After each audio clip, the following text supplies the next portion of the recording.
प्यारे बच्चों, एक बार फिर से आप सभी का जोरदार स्वागत। वेक्टर स्पेस के अंदर 7 वीडियो लेक्चर के बाद आज ये 8वां वीडियो लेक्चर है।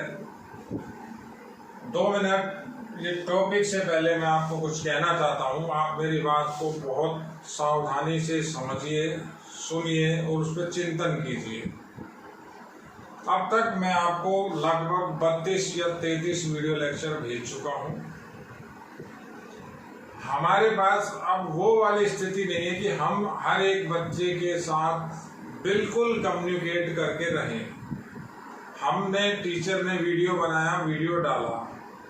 अब बच्चे का क्या काम है? उस वीडियो को देखना और जो नोट्स भेजे हैं वो नोट्स बनाना। स्कूल से आपको लगातार फोन आ रहे होंगे, तो कई बच्चे ये समझते हैं कि ये जो हम पढ़ रहे हैं, क्या ये चीज़ दोबारा भी रिपीट होगी? अब मैं पढ़ लेता हूँ, देख लेता हूँ, बाद में देख लूँगा। तो बेटा ये सब चीज़ें अभी हम स्वयं भी नहीं जानते। सरकार की भी कोशिश है, स्कूल के मैनेजमेंट की भी कोशिश है, राजस्थान सरकार की भी कोशिश है, हर स्टेट की यही कोशिश है कि जल्दी से जल्दी स्कूल खुले। लेकिन अब इस चीज़ के लिए आपको क्यों सोचना पड़ रहा है?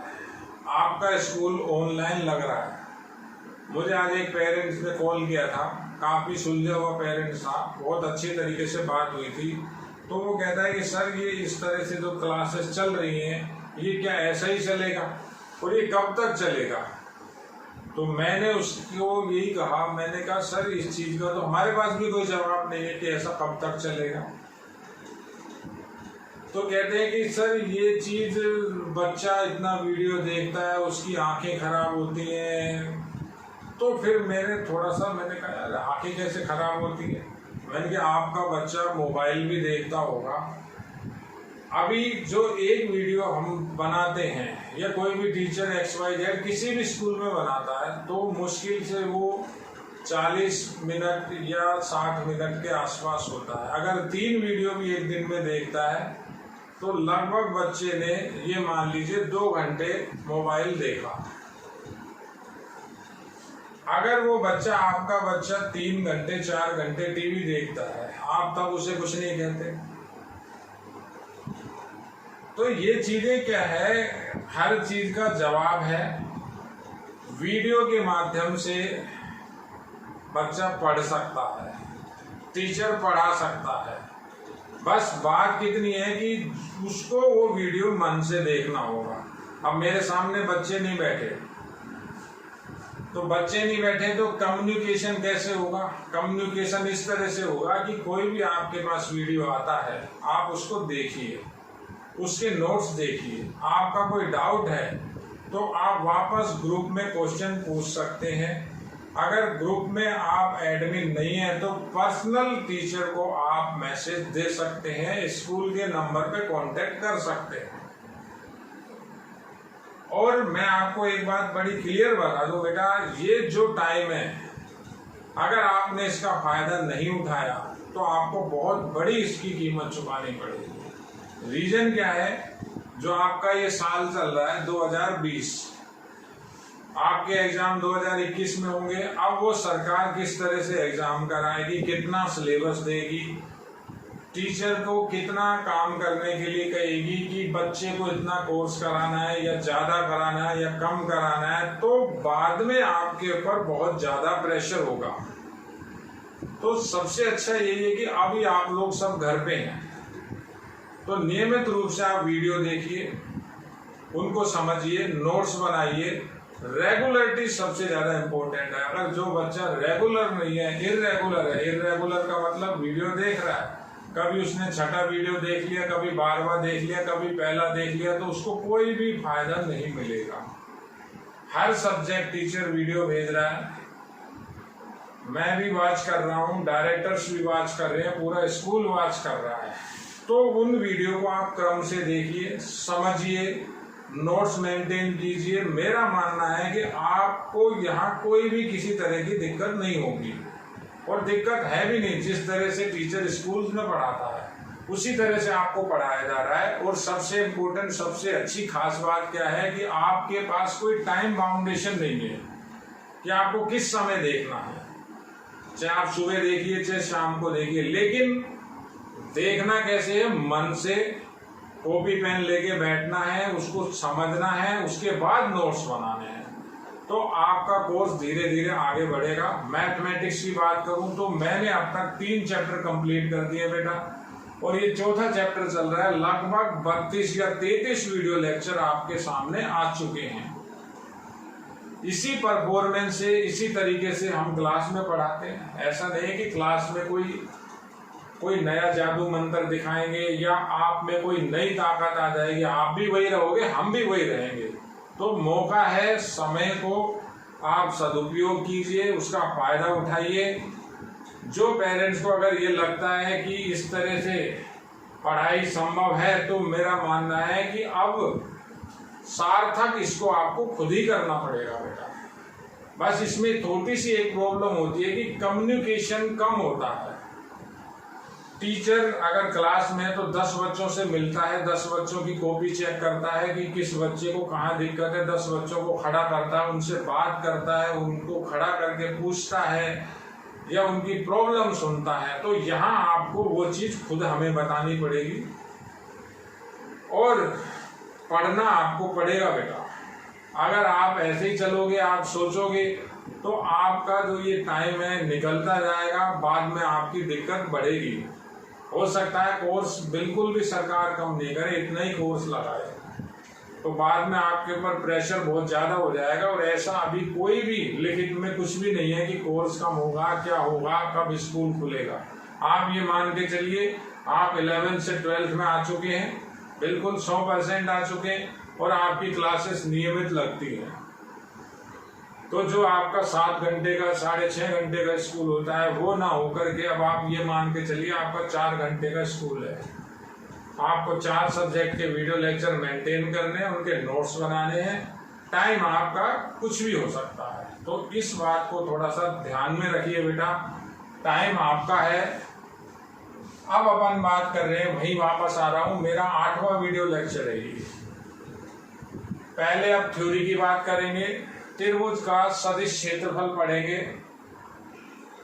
किसी भी थ्योरी के अंदर जो डेरिवेशन होता है, हालांकि बोर्ड में कम पूछा जाता है, लेकिन आपको किसी भी तरह का कोई भी रिस्क नहीं लेना है। कोई भी डेरिवेशन, कैसा भी डेरिवेशन, वो सिद्ध भी करवा सकता है। जैसे इसका क्वेश्चन बना सकता है। किस तरह से बना सकता है, मैं आपको लिख रहा हूं।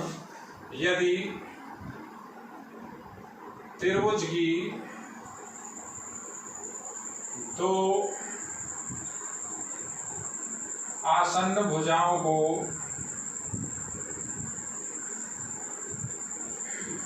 सदिश ए व बी से व्यक्त करें, से व्यक्त किया जाए,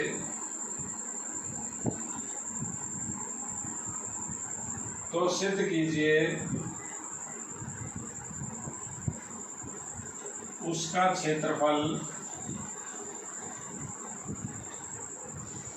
उसका क्षेत्रफल 1/2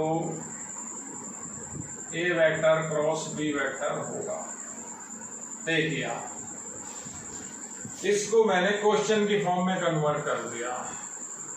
रीजन क्या है, जो भी आपकी बुक है उसमें डेरिवेशन किया हुआ है, और कभी डेरिवेशन नहीं भी हो तो आपको डेरिवेशन भी आना चाहिए। ऐसा नहीं है कि हमने एक फॉर्मूला उठा लिया, उसको याद कर लिया।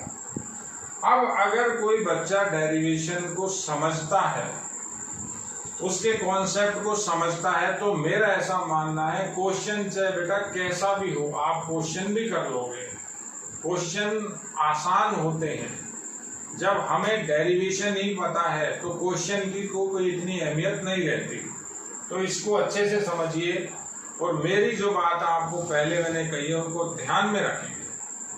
समय आपका है, आपको उसको खराब करना है या उस समय को अपने अनुसार बनाना है, तो ये आपके ऊपर डिपेंड करता है। देखिए क्वेश्चन, ये क्वेश्चन बना दिया मैंने। त्रिभुज की 2 आसन्न भुजाओं को ए वेक्टर और बी वेक्टर से व्यक्त करें, तो सिद्ध कीजिए उसका जो क्षेत्रफल होगा, ये वेक्टर फॉर्म में लिखा हुआ है, वो होगा 1/2 वेक्टर A क्रॉस B।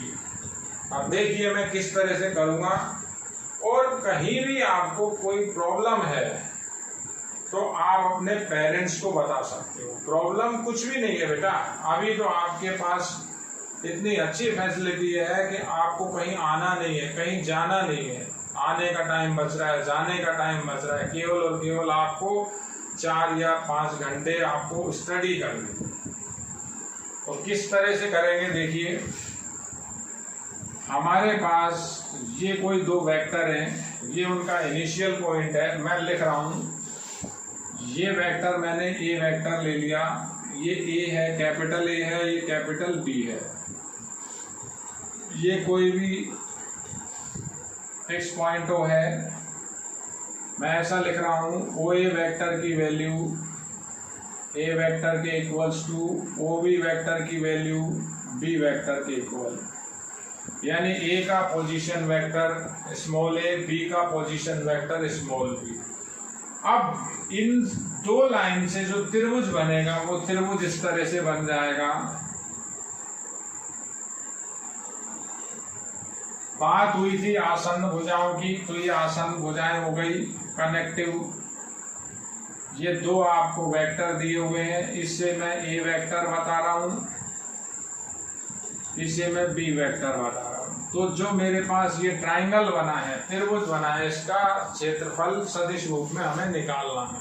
दोनों क्षेत्रफल लिख लेंगे, पहले निकलेगा आपका अदिश क्षेत्रफल, उसी से सदिश क्षेत्रफल निकल जाएगा।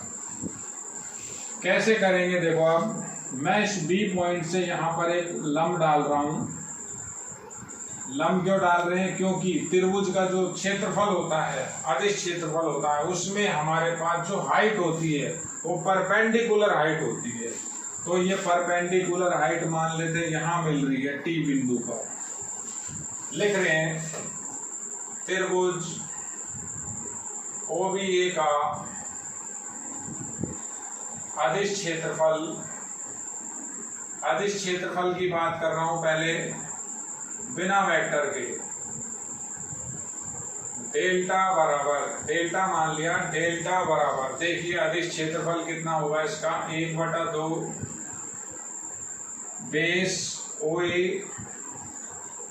और परपेंडिकुलर हाइट होती है BT। देखिए ये इसका अदिश क्षेत्रफल है। अभी इसको भी अपन ए और स्मॉल बी की फॉर्म में कन्वर्ट करेंगे। तो इस ट्राइंगल के अंदर चले तो OBT में, ट्राइंगल OBT के अंदर अगर अपन ये वैल्यू निकालें BT अपॉन OB की वैल्यू, BT मुझे किसकी वैल्यू रखनी है, यहाँ BT की वैल्यू रखनी है। तो BT अपॉन OB लिखा, OB की वेक्टर मेरे पास है, OB की वैल्यू मेरे पास स्मॉल b है। तो ये हो गया आपका परपेंडिकुलर और हाइपोटेनियस लंब बटा कर्ण। तो इसको अपन लिखेंगे साइन ऑफ थीटा, अगर ये एंगल इनके बीच में थीटा है तो BT की वैल्यू हो गई आपकी OB साइन थीटा। इसे भी यहाँ पुट करें तो डेल्टा की वैल्यू 1/2 OA और OB साइन थीटा, डेल्टा की वैल्यू। अब आप बातों को समझिए और अच्छे तरह से आप देखिए। इस OA वेक्टर को मैं ऐसा लिख सकता हूँ, OA सदिश का परिमाण, A की बात होती है दोनों, इस OB को मैं लिख सकता हूँ OB वेक्टर का परिमाण, केवल और केवल लंबाई है। OA की लंबाई यहाँ से यहाँ तक है, OB की लंबाई यहाँ से यहाँ तक है, और लिखा साइन थीटा। डेल्टा की वैल्यू आई 1/2, इसे लिख सकता हूँ स्मॉल a वेक्टर, इसे स्मॉल b वेक्टर का परिमाण और साइन थीटा। अब अगर केवल इस टुकड़े की बात करें 1/2 छोड़ करके, तो हमको मालूम है कि जो 2 सदिशों का सदिश गुणनफल होता है वो किस तरह से होता है। दो सदिशों का अगर सदिश गुणनफल देखें तो मेरे पास फॉर्मूला है ए क्रॉस बी बराबर ए बी साइन थीटा और एन कैप। अब एन कैप क्या हुआ, एन कैप इन दोनों सदिश के तल के लंबवत यूनिट वेक्टर होता है। तो इन दोनों का जो तल ये समतल है, इसके लंबवत ये यूनिट वेक्टर, ये पेन और ये इसके अंदर डायरेक्शन बाहर की ओर राइट हैंड नियम के अनुसार।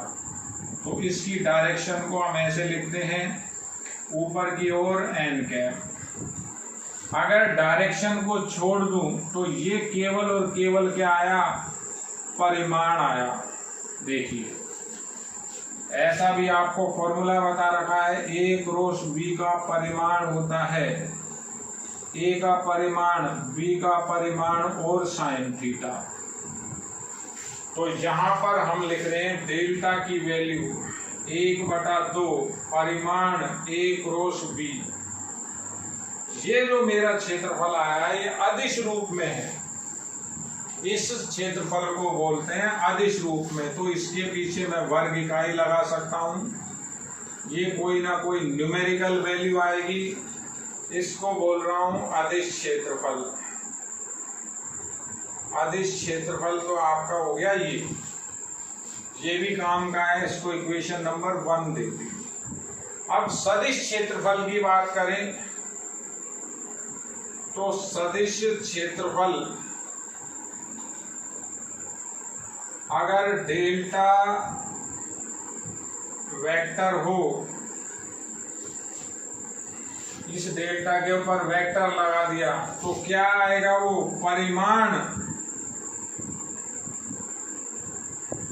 परिमाण और गुणा में दिशा। दो ही चीज होती है किसी भी वेक्टर के अंदर, ये बेसिक फॉर्मूला है, परिमाण और डायरेक्शन। तो परिमाण तो ये रहा इसका, तो परिमाण तो अभी निकाला, ये इसका परिमाण आया था आपका।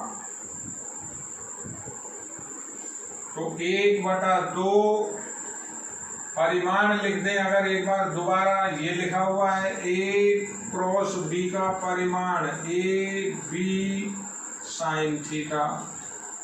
अब डायरेक्शन इनकी ये बाहर एन कैप, ये एन कैप लगा दिया। तो ये यहां से यहां तक की वैल्यू ए क्रॉस बी हुई।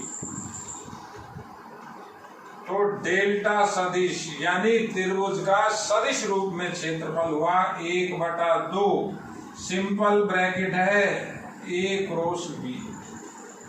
ये आपका एक फॉर्मूला है नंबर 2। ये दोनों के दोनों आपको याद भी रखने हैं, तो बहुत इंपॉर्टेंट है। कोई भी एक नंबर का छोटा मोटा क्वेश्चन इन पे आता रहता है, या किसी बड़े 3 नंबर के क्वेश्चन में काम आ सकता है। तो ये है आपका त्रिभुज का सदिश रूप में क्षेत्रफल, जिसकी 2 कंसीक्वेंट आसन्न भुजाएं आपको दी गई है। किस तरह से किया है, बड़ा सिंपल सा काम है। इसकी लेंथ है OA, या OA की वैल्यू देखिए, यहाँ दोबारा बता देता हूँ, OA की वैल्यू A के इक्वल है, और ये इक्वल है OA के परिमाण के, और ये फिर इक्वल लिख सकता हूँ A वेक्टर के परिमाण के। चारों की चारों एक ही बात लिख रही है। देखो ऐसे ही B के लिए तो एक लेंथ ये है, एक लेंथ ये है। जो त्रिभुज बना उसका ये एरिया निकाला है। किया क्या है, यहाँ से परपेंडिकुलर डाला, त्रिभुज का क्षेत्रफल लिखा सिंपल। ये OA हो गया, BT की वैल्यू कैलकुलेट कर रखी है, BT की वैल्यू हो गई OB sine theta. OB sine theta को वापस रखा है, OA को लिख दिया OA वेक्टर का परिमाण, OB को लिख दिया OB वेक्टर का परिमाण। OA की वैल्यू A वेक्टर है, OB वेक्टर की वैल्यू B वेक्टर है, मानी हुई है पोजीशन वेक्टर, और वो पोजीशन वेक्टर B। तो ये साइन थीटा, तो इस वैल्यू को हमने वहाँ फॉर्मूले के अंदर देखा है। ये हमारे पास एक बेसिक फॉर्मूला है जिसको भी हम निकाल चुके हैं पहले।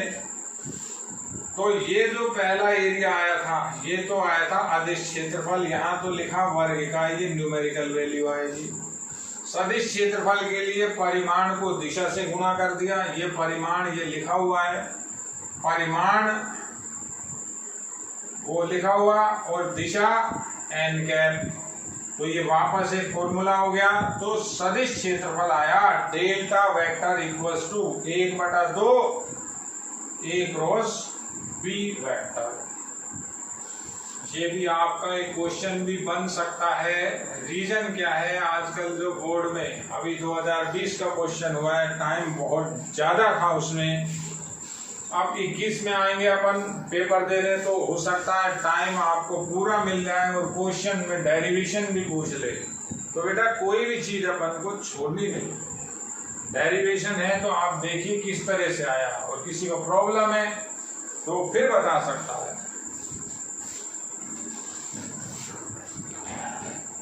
देखिए विद्यार्थियों, अब त्रिभुज का क्षेत्रफल, दोबारा त्रिभुज का सदिश क्षेत्रफल, अब कंडीशन क्या है, जब शीर्षों के पोजीशन वेक्टर दिए गए, यानी जो त्रिभुज के तीनों शीर्ष हैं अगर आपको दिए गए हैं, जैसे ये दिया हुआ है आपको ओ ए वेक्टर की वैल्यू ए वेक्टर के equals to O B vector की वैल्यू बी वेक्टर और ओ सी वेक्टर की वैल्यू सी वेक्टर, ये संकेत हैं और इनका एब्रीवेशन है। देखिए अगर आपको तीनों शीर्ष दे रखे हैं, शीर्ष कैसे होंगे आपके 3D के अंदर, तो तीनों शीर्ष अगर आपको दे रखे हैं तो किस तरह से अपन इसकी कैलकुलेशन करेंगे, हम सिंपल वही पुराना क्षेत्रफल लिखेंगे। आप इस त्रिभुज को देखिए, इसके अंदर दो संलग्न भुजाएं हो गई AC और कौन सी AB, तो इनकी दोनों की दिशा तो ये रही ऊपर की n कैप। अगर कैलकुलेशन करोगे आप तो ऐसा लिखोगे, त्रिभुज का सदिश क्षेत्रफल, त्रिभुज का सदिश क्षेत्रफल डेल्टा वेक्टर हो तो डेल्टा वेक्टर, अब फॉर्मूला क्या बताया था, 1/2 पहले ए बी सदिश क्रॉस AC सदिश। आपको अभी इस कंडीशन में अगर ये ए वेक्टर है ये बी वेक्टर है, तो यहां मैंने क्षेत्रफल बताया था इस त्रिभुज के लिए 1/2 ए क्रॉस बी, एरिया अपना निकला था। अभी अपन ने इसको ड्राइव किया, डेरिवेशन किया। अब इसी तरह से अपन अगर तीनों के तीनों आपको शीर्ष दिए हुए हैं, उनके पोजीशन वेक्टर दिए हुए हैं, तो कैसे निकालेंगे, देखिए 1/2 ए बी वेक्टर को क्या लिखेंगे हम, ओ B vector minus O A vector, यानी बी का पोजीशन वेक्टर माइनस ए का पोजीशन वेक्टर, क्रॉस प्रोडक्ट लगा हुआ है। ए सी को क्या लिखेंगे, सी का पोजीशन वेक्टर माइनस ए का पोजीशन वेक्टर। देखिए तो डेल्टा वेक्टर की वैल्यू आएगी 1/2, इनकी वैल्यू रखें बी माइनस ए क्रॉस सी माइनस ए, सिंपल। अब ये गुणा किस तरह से होता है, क्रॉस को लेते हुए, सदिश को लेते हुए गुणा करना है। 1/2 तो बाहर रहा, गुणा कैसे करें, बी क्रॉस सी, पहले बी का माइनस बी क्रॉस ए, देखिए आप माइनस ए क्रॉस सी और माइनस माइनस प्लस ए क्रॉस ए। जिस तरह से साधारण गुणा होता है वैसे ही गुणा करना है, लेकिन जो गुणा का सिंबल है, डॉट है तो डॉट के साथ, क्रॉस है तो क्रॉस के साथ गुणा किया है। तो डेल्टा वेक्टर की वैल्यू आई 1/2। सबसे पहले इसको लिख रहा हूं क्रम बदल के, माइनस बी क्रॉस ए है, इसको लिख रहा हूं ए क्रॉस बी। नियम जो आपके नियम है वो नियम आप साइड में लिखो, अल्फा क्रॉस बीटा की वैल्यू होती है minus beta cross alpha,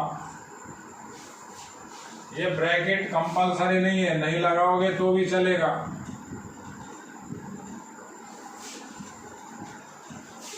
sequence बना रहा हूं, ए क्रॉस बी प्लस इसको लिख रहा हूं बी क्रॉस सी, और अब इसको लिखेंगे प्लस सी क्रॉस ए। ये हो जाएगा 0। दोनों समान सदिश हैं और उनका सदिश गुणनफल 0 होता है। तो क्या लिख सकते हैं, x vector cross x vector की वैल्यू 0 वेक्टर के इक्वल। ये फॉर्मूला है आपका, याद करना बिल्कुल आसान। क्यों? क्योंकि सीक्वेंस है A cross B, B cross C, C cross A plus E plus A B, B C, C A cross B cross C, C cross A. ये फॉर्मूला अपन कब लगाएंगे, कब नीड में आएगा, कब काम में आएगा, जब हमें सदिशों जो शीर्ष हैं उनके पोजीशन वेक्टर तीनों के तीनों आपको मिलेंगे। अब इसी में एक कंडीशन है, समरेखीय होने का प्रतिबंध।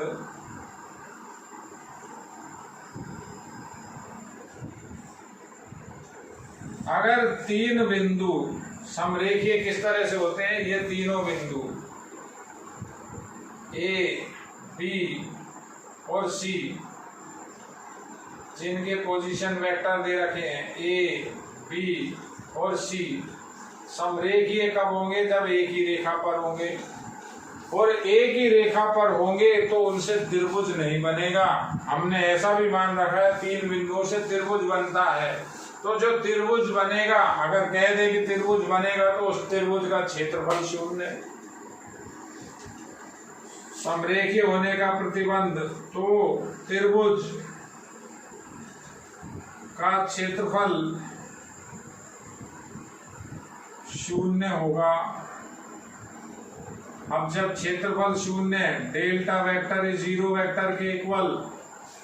ये वेक्टर है तो वेक्टर को वेक्टर की फॉर्म में लिखना है, 0 वेक्टर। ये 0 लिखा, ये तो इधर इनटू हो जाएगा, ये वैल्यू आ जाएगी, यानी A cross B plus B cross C और प्लस सी क्रॉस ए 0। आप इसको कभी भी लगा सकते हो। अगर ये 3 बिंदु हैं जिनके position vector small A, small B और स्मॉल सी हो, 3 बिंदु जिनके स्थिति सदिश small A, small B, small C, तो वो समरेखीय है, तो उनका A cross B plus B cross C plus C cross A का मान 0, यानी त्रिभुज का क्षेत्रफल 0 कर दे तो कंडीशन आती है समरेखीय होने का प्रतिबंध, या कंडीशन या शर्त। ये भी आपका एक इंपॉर्टेंट टॉपिक है, इसे देखिए, सावधानी से देखते रहिए, नोट्स भी आप साथ साथ बनाइए। देखिए बेटा, थ्योरी के अंदर छोटे छोटे पॉइंट हैं, सारे पॉइंट, सभी पॉइंटों की डिटेल, सभी का कॉन्सेप्ट, सभी की थ्योरी आपको मालूम होनी चाहिए। अब लिखा हुआ है समानांतर चतुर्भुज का सदिश क्षेत्रफल। ये एक समानांतर चतुर्भुज बनाया हुआ है OACB।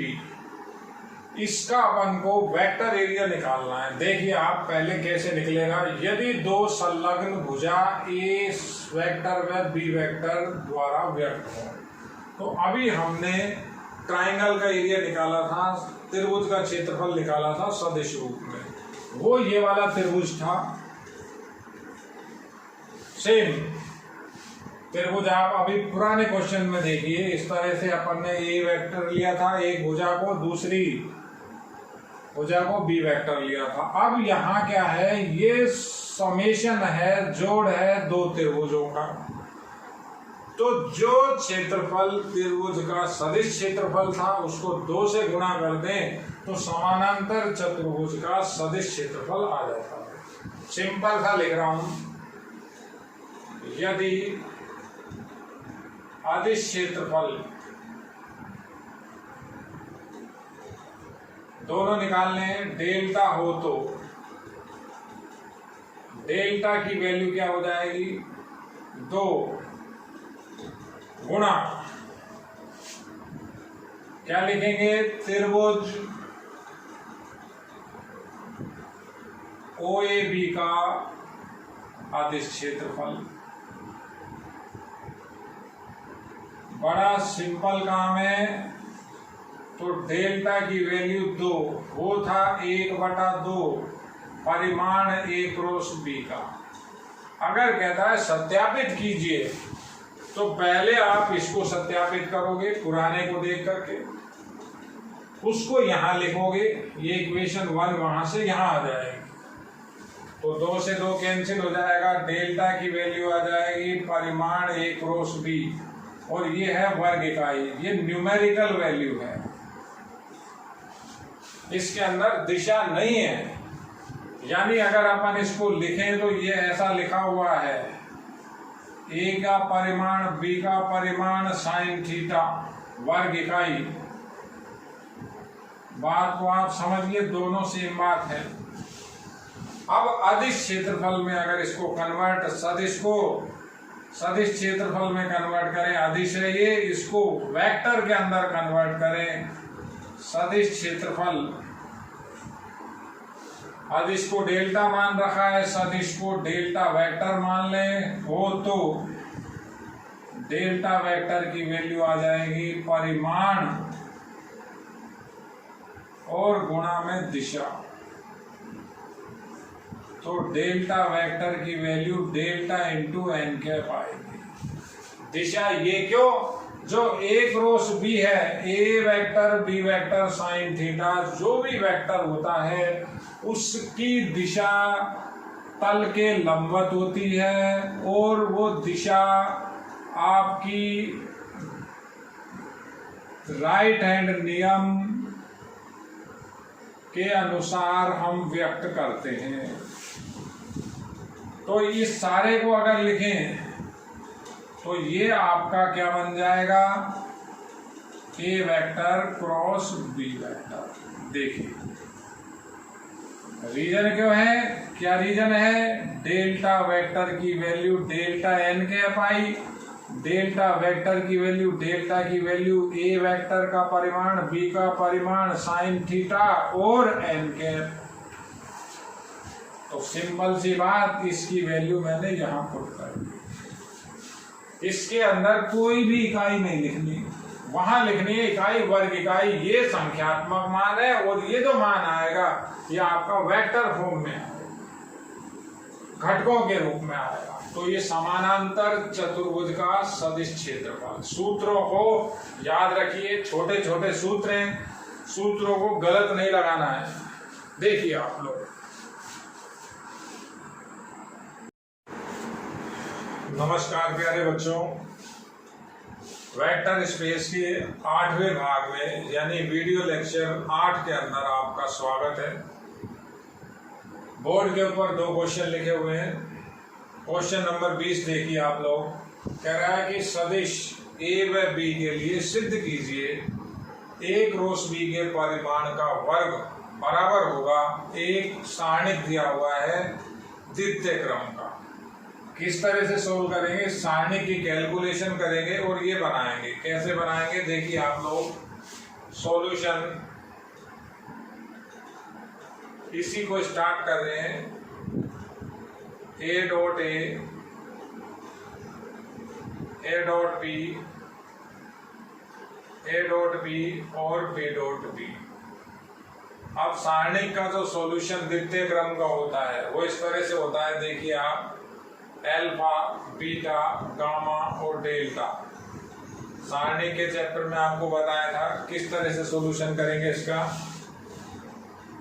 अल्फा का डेल्टा से इंटू माइनस बीटा का गामा से इंटू, पहले इंटू इधर से इधर, नेगेटिव साइन के साथ इंटू इधर से इधर। तो ये हम यहां लगा रहे हैं, तो ये आएगा आपका A dot A, B dot B minus, ये इधर इंटू होगा, सेम क्वांटिटी स्क्वायर हो जाएगा A डॉट B का होल स्क्वायर। उसके बाद इक्वल, ये आपका फॉर्मूला बना ए वेक्टर के परिमाण का वर्ग, ये बना बी वेक्टर के परिमाण का वर्ग माइनस, इसके अंदर मैं फॉर्मूला लगा रहा हूं ए डॉट बी का, सिंपल ए का परिमाण बी का परिमाण cos थीटा होल स्क्वायर। देखिए आप जो भी आप फॉर्मूले काम में ले रहे हैं आप साइड में लिखिए। हमने एक फॉर्मूला लगाया alpha dot alpha, alpha vector के परिमाण का वर्ग। हमने एक दूसरा फॉर्मूला लगाया एक्स डॉट वाई की value modulus X modulus Y cos theta. ये 21वां क्वेश्चन अपन बाद में देख लेंगे। देखिए आप नेक्स्ट लिखा अपन ने, सिंपल क्वेश्चन है, ए के परिमाण का वर्ग बी के परिमाण का वर्ग होल स्क्वायर, तीनों के अंदर शिफ्ट कर रहा हूं। कॉमन क्या आ जाएगा, ए कॉमन आ जाएगा, ए के परिमाण का वर्ग बी के परिमाण का वर्ग common 1 minus cos square theta, और 1 माइनस कोस स्क्वायर थीटा की वैल्यू अपन क्या लिख सकते हैं, साइन स्क्वायर थीटा। ये तीनों का होल स्क्वायर है। वापस ये लिख रहा हूं ए का परिमाण बी का परिमाण साइन थीटा और कंप्लीट होल स्क्वायर। अब बात करते हैं एक बार फॉर्मूले एल्फा क्रॉस बीटा की। तो एल्फा क्रॉस बीटा क्या बताया हुआ है आप लोगों को, एल्फा का परिमाण बीटा का परिमाण साइन थीटा और एन कैप। तो केवल जो ये क्वांटिटी है ये इस सदिश का परिमाण है। अगर मैं परिमाण निकालता हूं एल्फा क्रॉस बीटा का परिमाण, तो केवल आएगा एल्फा वेक्टर का परिमाण बीटा का परिमाण और साइन थीटा। तो यहां आपका ये किस चीज का परिमाण हुआ, ए वेक्टर क्रॉस बी वेक्टर का परिमाण, और होल स्क्वायर है तो होल स्क्वायर रखे हैं। सिंपल, बड़ा इजी क्वेश्चन है, इंपॉर्टेंट भी है। ये आपका प्रूव हुआ। अब आप देखिए क्वेश्चन नंबर 21 क्वेश्चन के अंदर ये इनइक्वेशन दी हुई है, अस्मिका दी हुई है। अस्मिका का मतलब दोनों तरफ की जो साइड है, एक तरफ की साइड इनबैलेंस है, एक तरफ की बैलेंस नहीं है, यानी आपको इसको इनइक्वेशन ही बनाना पड़ेगा। कैसे बनेगी इनइक्वेशन? अब इनइक्वेशन के लिए आपको कोई ना कोई कॉन्सेप्ट यहां लगाना पड़ेगा। तो एक बार ये 20वां क्वेश्चन हटा रहा हूं मैं। क्वेश्चन नंबर देख रहे हैं अब अपन 21। देखिए किस तरह से करेंगे इसे। सबसे पहले ऐसा मान लेते हैं ए वेक्टर व बी वेक्टर के मध्य का कोण थीटा है, मान लिया इसको। तो ए डॉट बी निकाल के मैं छोड़ रहा हूं। ए डॉट बी होता है मॉडुलर मापांक ए बी का परिमाण cos थीटा। रीजन क्या है, यहाँ नीड है, इसकी नीड है तो इसका स्क्वायर भी कर लेते हैं। ए डॉट बी का होल स्क्वायर हो जाएगा। यहाँ भी ए के परिमाण का वर्ग बी के परिमाण का वर्ग cos स्क्वायर थीटा नंबर 1।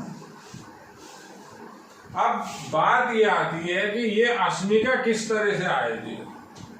तो अस्मिका अपने पास cos है, अपन लिखेंगे वी नो दैट जो cos थीटा की वैल्यू होती है उसकी रेंज है ये, मैक्सिमम cos थीटा की वैल्यू 1, मिनिमम -1 या उसके बीच में cos थीटा की रेंज है, cos थीटा का परास है। तो अस्मिका अब अपने स्टार्ट होगी, कैसे होगी। स्क्वायर की बात करें तो इसे भी आप समझ लीजिए, ये -1 और ये 1, बीच में 0। ये अभी आपको cos थीटा की रेंज बताई है। ये रेंज है cos थीटा की, इंटरवल लिखा हुआ है, इंटरवल कैसा है ये, क्लोज इंटरवल। अब जब रेंज की बात करें तो ये तो cos थीटा की रेंज है, cos थीटा का मान नेगेटिव पॉजिटिव, यानी सबसे कम मान -1, सबसे ज्यादा मान +1, या उसके बीच में कोई भी। अगर cos स्क्वायर की बात करें तो जब आप स्क्वायर करोगे तो ये वाला जो आपका इंटरवल है ये खत्म हो जाएगा। तो जो cos स्क्वायर थीटा का इंटरवल होता है वो लेस इक्वल 1 होता है, ग्रेटर इक्वल 0 होता है। रटना नहीं है, इसको समझिए क्यों होता है। स्क्वायर कर रहे हो आप, cos की कोई भी वैल्यू जब आपने उसका स्क्वायर कर दिया तो मिनिमम तो 0 और मैक्सिमम 1 तक। तो स्क्वायर क्यों किया, यहां देखा यहां नीड पड़ेगी स्क्वायर की, तो ऐसा लिखा cos square theta less than equals to 1। ये हुआ आपका। अब हमें क्या करना है, इसको इंट्रोड्यूस करना है, इसको बनाना है।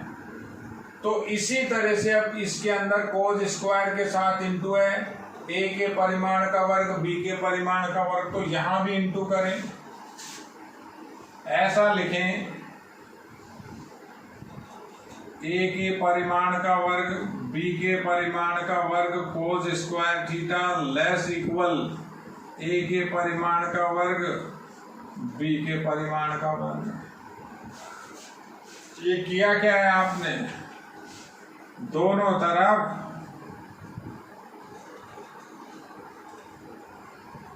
a गुणा b से गुणा करने पर हमने दोनों तरफ ये इंटू कर दिया। सिंपल सा सवाल है, इक्वेशन 1 से इसकी वैल्यू ये है हमारे पास, तो अपन वैल्यू लिख सकते हैं। ये क्या हो जाएगा, a डॉट b का होल स्क्वायर हो गया, लेस इक्वल हो गया a का परिमाण वर्ग b का परिमाण वर्ग। बड़ा सिंपल सा क्वेश्चन है, तो ये दोनों आप बता सकते हो यहाँ, ये हमने क्लियरली बता दिया है। ये भी इंपॉर्टेंट है, देखिए आप इसको, क्वेश्चन नंबर है ये आपका 21।